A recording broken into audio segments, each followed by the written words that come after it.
hanap buhay. Pagdating naman sa mga negosyong may kinalaman sa teknolohiya, hindi rin nagpapukuli ang mga Pinoy. Tulad ng mga cellphone reloading station na talaga namang connect na connect sa kanilang mga suki.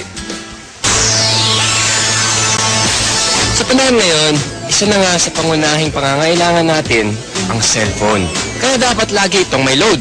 At dito nakasilip ng pagkakataon ang iba nating mga kababayan para kumita. Ang V-Mobile, nakaisip ng paraan kung paanong sa pamamagitan lang ng isang telepono at isang SIM card, maaari nang makapagbenta ng load ng kahit anong network. Ang kaibahan nitong V-Mobile, gamit mo yung cellphone mo, makapagbebenta ka ng lahat ng klase ng prepaid, cards at saka electronic, para magkaroon ka ng negosyo. Taong 2008, nagsimula ng V-Mobile ang negosyong ito. Ang sistemang gamit nila, all-in-one load service, kaya one-stop shop ang kanilang serbisyo. Kailangan mo rito, at least meron kang cellphone, meron kang maliit na puhunan, hindi mo kailangan ng malaki, although pwede rin maging malaki ang puhunan mo. Yan ay depende sa kung plano mo sa negosyo. Kung gumagamit ka ng internet, napakasimple lang gagawin mo. Punta ka sa aming www.loadextreme.ph. Tapos pag nakita mo na itong website nito, diba, yung online loading, kiklik mo, lalabas dyan yung aming dialog box. I-enter mo yung account mo, papasok mo.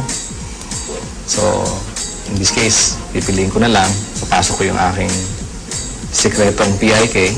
Tapos mamimili ako ng produkto. Tapos, lalagay ko yung cellphone number. Kiklik mo ngayon yung send load. Pag okay natin,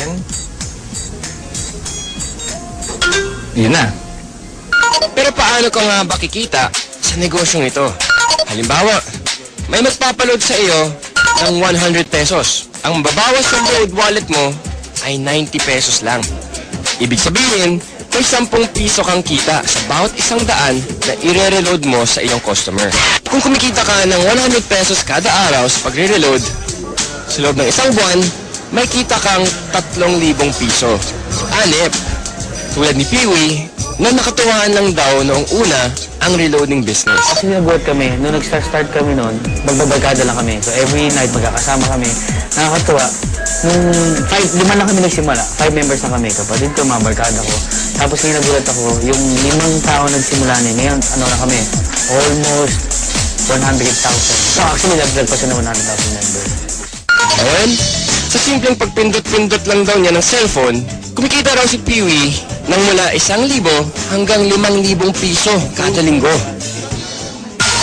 Ano pang hinihintay niyo mga kapartner?